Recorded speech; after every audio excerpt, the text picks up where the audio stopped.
Major phases of the Indian national movement. Phase 1 moderate phase 1885 से 1905 तक। 1885 में Indian national Congress की स्थापना हुई। 1892 में इंडियन काउंसिल्स एक्ट लाया गया और 1905 में ब्रिटिश सरकार ने बंगाल का पार्टीशन किया।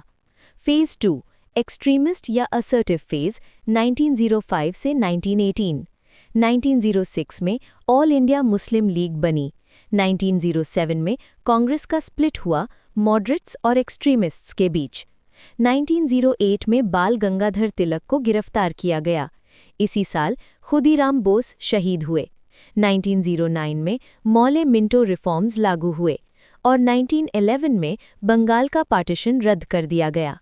फेज 3 नॉन कोऑपरेशन और स्वराज फेज 1919 से 1934।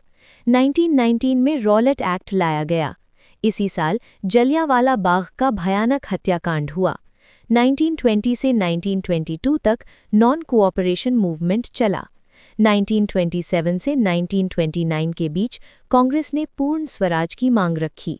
फेज 4 सिविल डिसोबीडियंस और ग्रोइंग अनरेस्ट 1930 से 1942।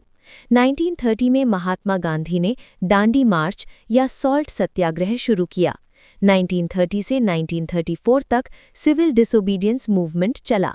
1935 में गवर्नमेंट ऑफ इंडिया एक्ट पास हुआ और 1939 से 1945 तक सेकेंड वर्ल्ड वॉर का भारत पर गहरा असर पड़ा। फेज 5 फाइनल फेज और इंडिपेंडेंस 1942 से 1947।